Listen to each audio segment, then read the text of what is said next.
दोस्तों स्वागत है आप सभी का आपके अपने यूट्यूब चैनल बीएस सेंटर में। ये आपका हिंदी मेजर वन का एक मोस्ट इंपोर्टेंट क्वेश्चन है कि हिंदी साहित्य के इतिहास लेखन की परंपरा में प्रमुख इतिहासकारों के योगदान का मूल्यांकन कीजिए। जो हिंदी साहित्य के इतिहास लेखन की परंपरा है उसमें कौन कौन से प्रमुख इतिहासकार हैं और उनका क्या क्या योगदान रहा है उसका मूल्यांकन करना है। क्वेश्चन आपसे अलग पूछा जा सकता है, जैसे कि यहाँ पर आप देख सकते हैं कि पहले ग्रेयर्सन है, फिर है आपके आचार्य रामचंद्र शुक्ल, फिर है आपके हजारी प्रसाद द्विवेदी। तो नाम रख करके आपसे पूछा जा सकता है, नाम के माध्यम से आपको क्वेश्चन पूछा जा सकता है। ठीक है, हम आपको 4-5 कुछ नाम वाले करा दे रहे हैं ताकि अगर आपको एग्जाम में नाम से डायरेक्ट पूछा जाए तब कुछ ना कुछ लिख करके आए, खाली छोड़ के आप ना आए। ठीक है, इसलिए क्वेश्चन करा दिया जा रहा है। क्वेश्चन क्या है आपका कि हिंदी साहित्य के इतिहास लेखन की परंपरा में प्रमुख इतिहासकारों के योगदान का मूल्यांकन कीजिए। चलिए बिना देर के समझते हैं इस क्वेश्चन के आंसर को। चैनल पर नए तो आप लोग चैनल को सब्सक्राइब कर लीजिएगा। समझते हैं इसकी भूमिका को। कहा जा रहा है कि हिंदी साहित्य का इतिहास लेखन केवल रचनाओं का क्रम नहीं है। जो हिंदी साहित्य का इतिहास लेखन है ऐसा नहीं कि सिर्फ रचनाओं का क्रम है कि आदिकाल में ये लिखा गया, मध्यकाल में ये लिखा गया, ठीक है, रीतिकाल में ये, भक्ति काल में ये, आधुनिक काल में ये, सिर्फ ये नहीं है, बल्कि यह साहित्यिक, समाज और संस्कृति के विकास को समझने का वैज्ञानिक प्रयास है। जो साहित्य का इतिहास लेखन है इससे यह पता चलता है कि आदिकाल में समाज कैसा था, उस टाइम में संस्कृति कैसा था, परंपराएं कैसी थी। ठीक है, ये सब चीजों को समझने का वैज्ञानिक प्रयास भी है। प्रारंभ में इतिहास लेखन बिखरा हुआ और वर्णात्मक था। प्रारंभ में जो इतिहास लेखन है, साहित्यों का जो इतिहास लेखन है वो बिखरा हुआ था और वर्णात्मक था, परंतु समय के साथ विभिन्न विद्वानों ने इसे व्यवस्थित, विश्लेषणात्मक और तर्कपूर्ण बनाया है। लेकिन जैसे समय बीतता गया अनेक विद्वानों ने इसे तर्कपूर्ण बनाया है, विश्लेषणात्मक बनाया और व्यवस्थित बनाया है। इस परंपरा में अनेक इतिहासकारों का महत्वपूर्ण योगदान रहा, जिनके कार्यों के आधार पर आज हिंदी साहित्य का इतिहास एक संगठित रूप उपलब्ध है। कहा जा रहा है कि जिनके कार्यों के आधार पर ही आज हिंदी साहित्य का जो इतिहास है वो एक संगठित रूप में उपलब्ध मिल जाता है। तो उन्हीं कुछ इतिहासकारों के बारे में हम लोग समझेंगे, उन्हीं कुछ इतिहासकारों के नामों के बारे में हम समझेंगे और देखेंगे उनका क्या योगदान रहा है। प्रमुख इतिहासकारों का योगदान, पहले जो इतिहासकार है वो है जॉर्ज ग्रियर्सन का योगदान। सबसे पहले इन्होंने शुरुआत किया था, हालांकि इनका जो दृष्टिकोण था वो भारतीय समाज के लिए नहीं था, पर लिखना शुरू किया था इन्होंने। ठीक है, तो समझते हैं हम लोग इसके बारे में। जॉर्ज ग्रियर्सन का योगदान, कहा जा रहा है कि ग्रियर्सन हिंदी साहित्य के इतिहास लेखन के प्रारंभिक इतिहासकारों में से माने जाते हैं।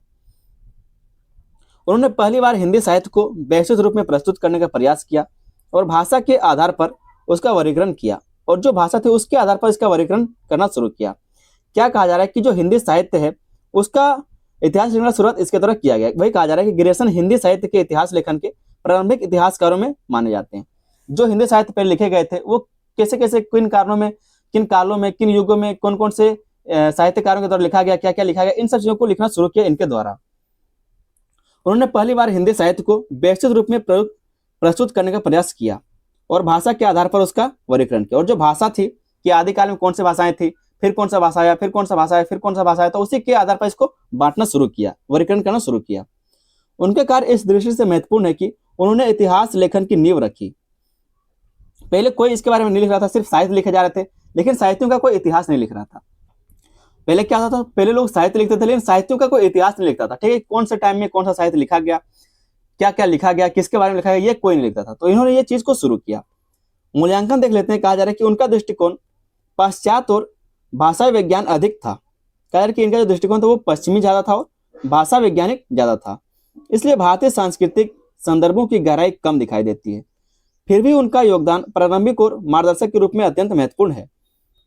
हालांकि क्योंकि ये पश्चिमी देश के हैं तो पाश्चात्य दृष्टिकोण यहाँ पर ज्यादा देखने को मिलता है और जो भाषा वैज्ञानिक उस पर अधिक फोकस देखने को मिलता है। लेकिन क्योंकि इन्होंने शुरुआत किया था तो इसको मार्गदर्शक के रूप में माना जाता है। दूसरे जो विद्वान है वो है आचार्य रामचंद्र शुक्ल। इनका क्या योगदान रहा है हिंदी साहित्य के इतिहास लेखन में? रामचंद्र शुक्ल का। ठीक है, कहा जा रहा है कि आचार्य रामचंद्र शुक्ल को हिंदी साहित्य का प्रथम वैज्ञानिक इतिहासकार माना जाता है। प्रथम वैज्ञानिक इतिहासकार इनको माना जाता है। उन्होंने हिंदी साहित्य का इतिहास लिखकर साहित्य को समाज और युगीन परिस्थितियों से जोड़कर देखा। इन्होंने क्या किया, जो हिंदी साहित्य थे उसका इतिहास लिखना शुरू किया और लिख करके उसके साहित्यों को समाज और युगीन परिस्थितियों से जोड़ करके देखा। उन्होंने काल विभाजन से कि आदिकाल, भक्ति काल, रीतिकाल और आधुनिक काल को स्पष्ट रूप को दिया। ठीक है, मतलब कह सकते हैं जो चारों काल में इन्होंने बांटा, आदिकाल में, भक्ति काल में, रीतिकाल में और आधुनिक काल में, उसको स्पष्ट रूप दिया और लोक मंगल को साहित्य का प्रमुख उद्देश्य बताया। लोक मंगल मतलब लोगों का मंगल कल्याण, उसको साहित्य का प्रमुख उद्देश्य बताया। तो ये इनका कैसे वैज्ञानिक इतिहासकार इनको माना जाता है हिंदी साहित्यिक इतिहास के लेखन का। मूल्यांकन देख लेते हैं। कहा जा रहा है कि उनका इतिहास लेखन अत्यंत व्यवस्थित, तर्क संगत और वैज्ञानिक है। हालांकि उन्होंने रीतिकाल को अपेक्षाकृत कम महत्व दिया और कुछ हद तक अपनी वैचारिक सीमाओं से प्रभावित रहे, फिर भी उनका योगदान सबसे अधिक प्रभावशाली और आधारभूत माना जाता है। तो ये जो रामचंद्र शुक्ल हैं, आचार्य रामचंद्र शुक्ल, इन्होंने ही काल विभाजन किया है, हिंदी साहित्य का इतिहास को लिखना शुरू किया है। तीसरा जो विद्वान है वो है हजारी प्रसाद द्विवेदी। हजारी प्रसाद द्विवेदी का योगदान क्या रहा है उसको समझते हैं। द्विवेदी जी ने साहित्य के इतिहास को केवल घटनाओं का क्रम ना मानकर उसे सांस्कृतिक और दार्शनिक दृष्टिकोण से देखा। इन्होंने सिर्फ ये नहीं माना कि क्या क्या यहाँ पर घटनाएं हुई थी, कुछ किस किस क्रम में एक चीज हुआ है तो साहित्यों का इतिहास इस तरह से लिख देते हैं, सिर्फ यहाँ तक नहीं समझा, बल्कि उसे सांस्कृतिक और दार्शनिक दृष्टिकोण से देखा।